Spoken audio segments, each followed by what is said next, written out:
ಓಂ ಶಾಂತಿ. ಇಂದಿನ ದಿನಾಂಕ 28/7/2026. ಪರಮಾತ್ಮ ತಂದೆಯ ಶ್ರೀಮತವೇ ಬ್ರಾಹ್ಮಣ ಜೀವನದ ಆಧಾರವಾಗಿದ್ದು ಅದನ್ನು ಅನುಸರಿಸಿದರೆ ಶ್ರೇಷ್ಠ ಭಾಗ್ಯ ನಿರ್ಮಾಣವಾಗುತ್ತದೆ. ಶ್ರೀಮತದಂತೆ ನಡೆಯುವ ಮಕ್ಕಳು ಪ್ರತಿಯೊಂದು ಹೆಜ್ಜೆಯಲ್ಲಿಯೂ ತಂದೆಯ ಆಶೀರ್ವಾದ ಮತ್ತು ಸಹಯೋಗವನ್ನು ಅನುಭವಿಸುತ್ತಾರೆ.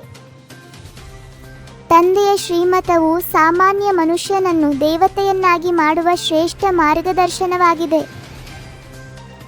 ಸಂಗಮ ಯುಗದಲ್ಲಿ ಸಿಗುವ ಪ್ರತಿಯೊಂದು ಶ್ರೀಮತವು ಭವಿಷ್ಯದ ರಾಜ್ಯ ಭಾಗ್ಯದ ಅಡಿಪಾಯವಾಗಿದೆ. ತಂದೆಯ ನೆನಪಿನಲ್ಲಿ ಇರುವುದೇ ಆತ್ಮವನ್ನು ಪವಿತ್ರಗೊಳಿಸುವ ಅತ್ಯಂತ ಸಹಜ ಮತ್ತು ಶಕ್ತಿಶಾಲಿ ಸಾಧನೆಯಾಗಿದೆ. ಪ್ರತಿಯೊಂದು ಸಂಕಲ್ಪ, ಮಾತು ಮತ್ತು ಕರ್ಮದಲ್ಲಿ ಶ್ರೀಮತವನ್ನು ಅಳವಡಿಸಿಕೊಂಡರೆ ಜೀವನವು ಯಶಸ್ವಿಯಾಗುತ್ತದೆ.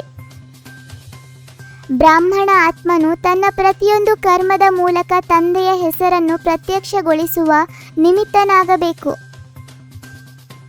ಆತ್ಮಾಭಿಮಾನದಲ್ಲಿ ಸ್ಥಿತರಾಗುವವರೇ ಮಾಯೆಯ ಪ್ರತಿಯೊಂದು ಪರೀಕ್ಷೆಯನ್ನು ಸುಲಭವಾಗಿ ದಾಟುತ್ತಾರೆ. ಸೇವೆ ಮತ್ತು ಯೋಗದ ಸಮತೋಲನವನ್ನು ಕಾಪಾಡಿಕೊಳ್ಳುವವರೇ ಶೀಘ್ರ ಪ್ರಗತಿಯನ್ನು ಅನುಭವಿಸುತ್ತಾರೆ. ಸಂಗಮ ಯುಗದ ಒಂದು ಕ್ಷಣವು ಅಮೂಲ್ಯವಾಗಿದ್ದು ಪ್ರತಿ ಕ್ಷಣವನ್ನು ಶ್ರೇಷ್ಠ ಕಾರ್ಯಕ್ಕೆ ಬಳಸಬೇಕು. ಮನ್ಮನಾಭವ ಮಂತ್ರದ ಅಭ್ಯಾಸದಿಂದ ಮನಸ್ಸು ಶಾಂತಿ, ಬುದ್ಧಿ ಸ್ವಚ್ಛ ಮತ್ತು ಸಂಸ್ಕಾರಗಳು ದೈವಿಕವಾಗುತ್ತದೆ. ತಂದೆಯ ಪ್ರೀತಿಯ ಅನುಭವವೇ ಪ್ರತಿಯೊಂದು ದುರ್ಬಲತೆಯನ್ನು ಸಮಾಪ್ತಿ ಮಾಡುವ ಮಹಾಶಕ್ತಿಯಾಗಿದೆ. ಯೋಗ ಬಲದಿಂದ ಆತ್ಮವು ಸತೋಪ್ರಧಾನವಾಗಿ ವಿಶ್ವ ಸೇವೆಯ ಯೋಗ್ಯ ಸಾಧನವಾಗುತ್ತದೆ. ಸ್ವಯಂ ಪರಿವರ್ತನೆಯೇ ವಿಶ್ವ ಪರಿವರ್ತನೆಯ ಮೊದಲ ಹೆಜ್ಜೆಯಾಗಿದ್ದು ಪ್ರತಿಯೊಬ್ಬ ಬ್ರಾಹ್ಮಣನ ಜವಾಬ್ದಾರಿಯಾಗಿದೆ. ತಂದೆಯ ಪ್ರತಿಯೊಂದು ಮಹಾವಾಕ್ಯವನ್ನು ಜೀವನದಲ್ಲಿ ಅಳವಡಿಸಿಕೊಳ್ಳುವುದೇ ನಿಜವಾದ ಮುರುಳಿಯ ಓದಾಗಿದೆ.